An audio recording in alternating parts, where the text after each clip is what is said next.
Okay. Joining me today at the Rock Pit is a very special guest for me. His career has been a staple in my musical diet for the last 38 years. From his incredible debut on Ozzy Osbourne's No Rest for the Wicked to this year's jaw-dropping Black Label Society album, Engines of Demolition, I can only be speaking of one person, Zakk Wylde. Welcome to episode 12 of 50 Shades of Slaids and to Australia, Zakk. How the hell are you? I'm doing good, Father Andrew. So what you're saying is 38 years ago, life just went downhill right after that, after discovering me on No Rest for the Wicked with the boss. Well, here's the going downhill. Look, it's been a great slope, a great ride too. Awesome, man. So thank you so much, Oh, and thank you, everything else brother. that's come in between has just been stellar. But congratulations on Engines of Demolition, which came out on the 27th of March. It's been with us now for about a week, and I've got to say, I from first listening to this record, it completely blew my mind. I think it's the most comprehensive and the most it has the most feel to it of any Black Label Society record. So Oh, it makes cool, you man. feel a bunch of things. Uh, Appreciate it, brother. there's the stylistic journey that you managed to take us all on is really incredible. You know, we were drip fed four singles from the record, and I'd read in interviews that you found that writing this record took on a slightly different approach because of how the industry works. For you, what was the change? Um, no, I mean, for me, it's nothing really. I mean, it's all pretty much the same. I mean, it'd be like saying what was the difference between doing No Rest for the Wicked and No More Tears? You know, the difference between the two records. I mean, to me, it's just like anything, no matter all of us, life in general, you had to go through this to get to that. You know what I mean? Like Led Zeppelin, if they were ready for Stairway to Heaven, they would have put it on the first record, but they weren't there yet. You know what I mean? So they had to go through one, two, and three to get to four. You know what I mean? So it's just like you know, and I mean for Zeppelin, I mean I love all the records, but I mean like if you think about it, it's just like everybody, with Zeppelin 4, it's just like all the stars aligned that time, the production, the songs, the performances or whatever. But it's like, well, why didn't they put that album out first? Because they weren't there yet. They had to go through one, two, and three to get there. So, I mean, to me, nothing's ever a loss. You know what I mean? So that's like saying Zeppelin 1, 2, and 3 were just a waste to get to four. We finally got to four with Stairway to Heaven and Black Dog and Going to California. Nothing's ever a waste because you need to go through all this stuff to get to where you're going. So no, I mean to me it was no different. I mean it's just like I mean as much fun as I had making the first Ozzy record with Miracle Man, to Mama I'm Coming Home, to See on the Other Side and Thunder Underground and everything. I mean, like we all need to go through. You need to go from A and you have to go through a journey to get to B. Yes. So and then so on to C and D and E to do the whole alphabet. You need to go through all this terrain to get to. Oh, we finally arrived. But I mean, no, to me it's no different than me and you making another batch of beer or something like that, crafting now we have a stout. It's like, oh man, how'd you guys get to this? It's like, well, first we our first thing was a pale ale. Then the next thing was we did a whole bunch of different beers to get to the stout, our Guinness or whatever. So, um, to me, it's no different than that. You know what I mean? So it's just like anything, like with the Stones, it's just like they had to do Paint It Black to get all the way to Wild Horses and everything else. So and like I said, nothing's ever a waste.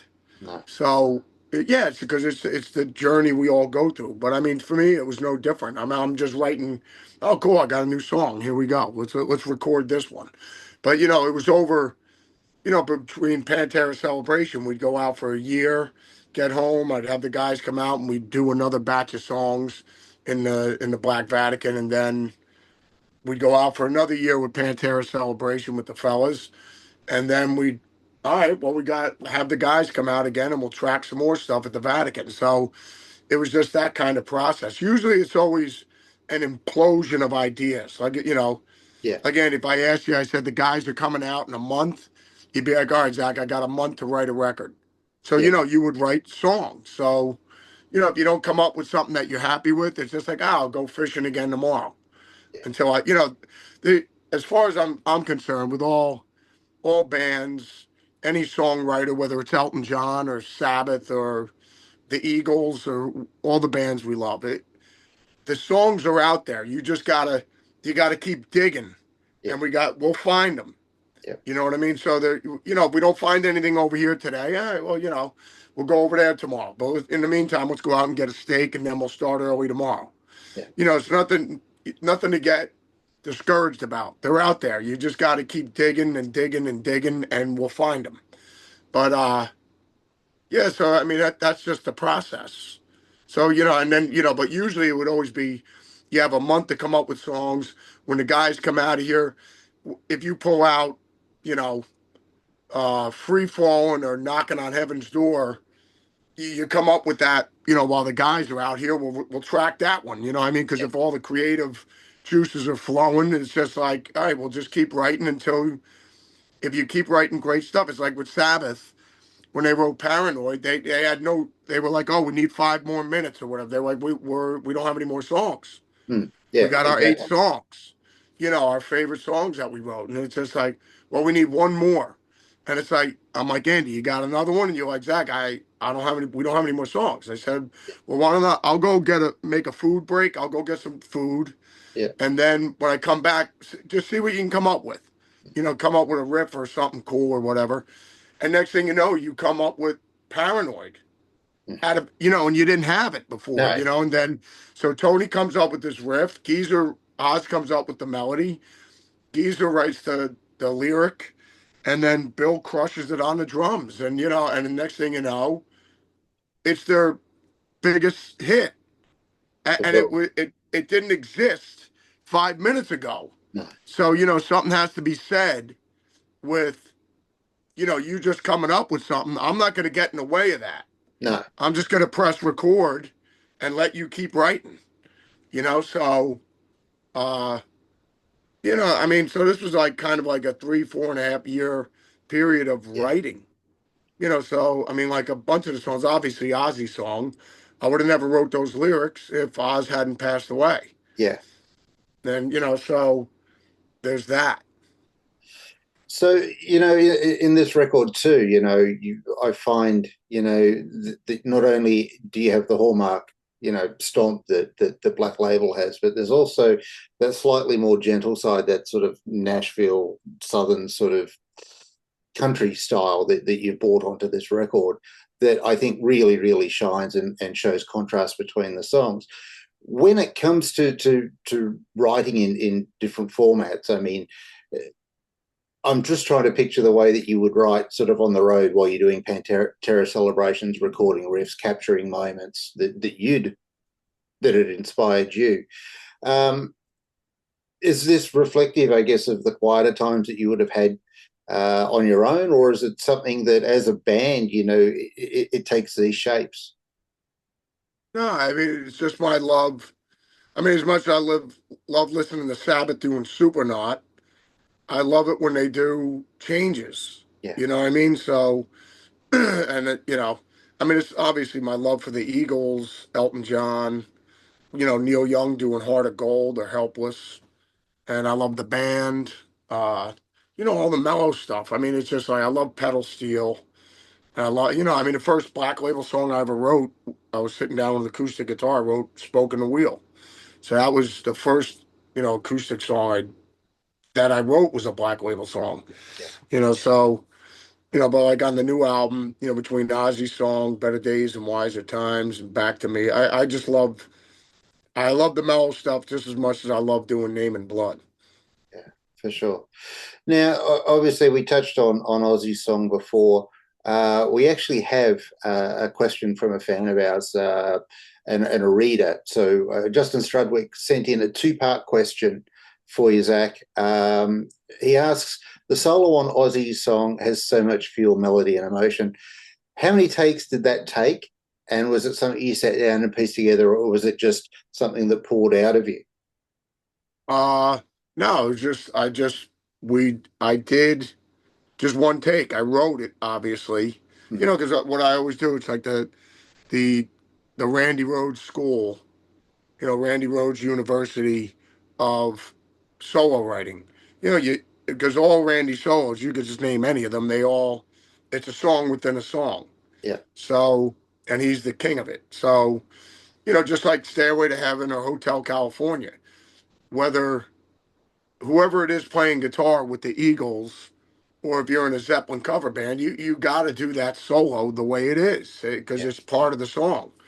So, um, yeah, I just sit with I'll sit with a backing track of the tape, and I'll sit and write a solo, and I'll improv a bunch until I get to what I like, and then that's the same thing with Mom Coming Home. I think No More Tears was pretty much that was like me improvising, and then I finally structured it to like the improv bit, and then obviously the end bit, you know, with the ascending pentatonic scale thing. But yeah, I mean, it all comes back to the Randy Rhodes philosophy of you know songwriting and making your solo a part of the song. But yeah, so once we just pressed record, and then I just went for it. And the second part to that question from Justin was, what did it feel like picking up the Grail again and hearing it in the studio? The connection between the guitar and the song, I guess, uh, Aussie song and the guitar that has been there since the beginning. Wait, the Grail you're talking Yeah, about? the Grail. Yeah, Yeah, yeah. Adam Fuller, who does the records with us. Adam's an engineer, and Adam's amazing, and produces the records with him, mixes them, and everything like that. So Adam was like, "Man, Zakk, you should probably get the Grail for the solo on this one," because I wasn't even thinking about it, and I was like, "Yeah, that's a good idea." Considering Miracle Man was the first song I wrote on that guitar with Ozzy, and now it would be, now it's the last thing, the tribute to the boss. for sure. But I mean, is there a connection to that guitar like any other guitar, unlike any other guitar, I guess? Well, yeah, I mean, obviously, since I did No Rest for the Wicked on that guitar, and then it was with me throughout all my Ozzy records and even Pride and Glory and the beginnings Yeah, of Black Label. That guitar's been with me all the way through. Then I lost it, and then it was found at a pawn shop, and I got it back. So I mean, it's just like the history on that guitar, without a doubt. So, but yeah, so I did a solo on the Grail on that one, and then because I've been using that guitar up until I started my own guitar company in 2016. so I mean that's amazing too. I mean that has its own story, which is a 10-year career and building your own guitars and designing your own guitars. I mean, how rewarding is that for you? And have you been able to nail the sound that you want for yourself? Yeah, without a doubt. I mean, it's fun. That's what life's all about, man. Just like enjoy it, man. And I'm just saying, I love it. I mean, we're getting ready to do the amps. The acoustic guitars are coming right now. Those are in proto stages. Oh wow. And yeah, and between working with Jimmy Dunlop with all the pedals, if I have a pedal idea, it's just like, oh, this would be pretty cool or whatever. And like, we'll just do it. That's what that's what it's all about is having a good time, and that's the way your life should be, man. Why would you want to live any other way? Well, that's exactly right. Exactly right. So, when we talk about Engines of Demolition, I mean, for you, is there a song, if we take the connection to Ozzy song out of it, is there a song to you that's more significant or more indicative of the record and No, the I mean, direction? like you said, it depends on what mood I'm in. Yeah. I mean, I love them all. I'm really happy with the way everything came out. Obviously, Name in Blood. Better Days, Wiser Times with all Yeah. the pedal steel kind of stuff in there. And then, Ozzy song, but I mean, like, yeah, Gatherer of Souls, like all the songs that are on, I'm happy with the way the whole thing came out. But it depends on what mood you're in. Yeah. And how much of the album is making it into the new live set? Right now, we got Name and Blood is in there right now. Because obviously, we got to put a little bit of everything in there, you know what I mean? So, I mean, our problem isn't as bad as the Stones right now. So, Stones could put on a 9-hour show and it'd be like, well, they didn't play this one, they didn't play Yeah. that one, they didn't play, so yeah, we try and get as many in from each, throughout there, because we're going on 30 years, which is Mhm. pretty insane. Me and JD just talk about it. It's just like the band started in 98, so 2028 will be 30 years that the band started. So I remember I have a Guitar Player magazine at the house with Keith Richards on the cover, and it says 16 years of the Rolling Stones. I mean, Oh my God. that was a big that was a big deal. I mean, that was a landmark thing because the Beatles lasted 8 years.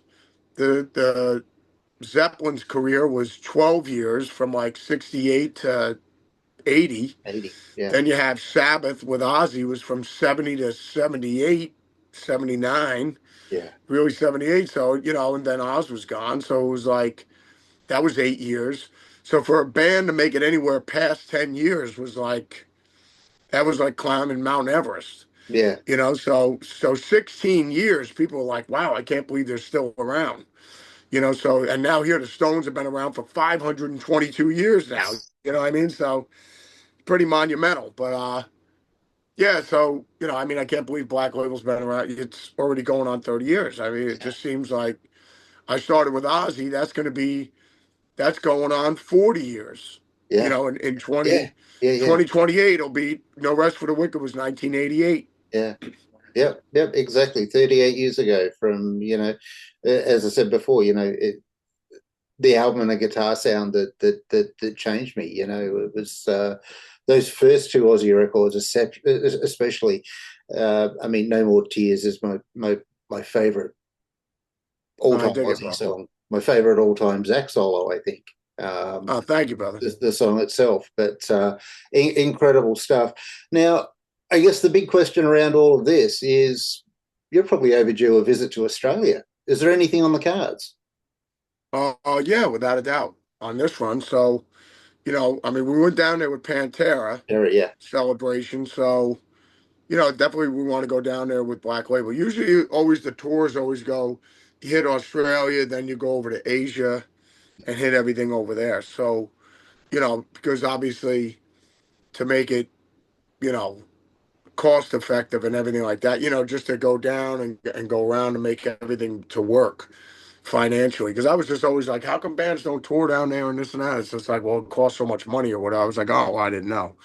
But yeah, but without a doubt, we're definitely planning on going back down for sure. Fantastic. And how's life on the road with Zach Sabbath? We're having a blast, man. So yeah, totally. The No singer's guitarist got hasn't been dibs hitting on. on your Yeah, he's wife? got dibs on my wife. It's just my wife's always checking him out. I'm like, what's going on here? So it's just chaos. It's just out of control. But I just have another cup of coffee and just go have another coffee and then listen to some music. So I'm fine. Let it be what it'll be. All right, Zach. Look, thank you so much. Congratulations on Engines of Demolition. Fantastic album, and again, I think Black Label's most consistent effort from top to bottom. It shows growth, it shows attitude, it shows power, and it shows a whole lot of heart. You got it, my brother. I appreciate it. And happy Easter, brother. And I'll talk to you in a bit, hopefully, when we get down there, Andrew. Absolutely, we'll look forward to that. So till then, enjoy your Easter, stay safe, and we'll catch you soon. You got it, Father Andy. See you in a Thanks. bit, buddy. Take care.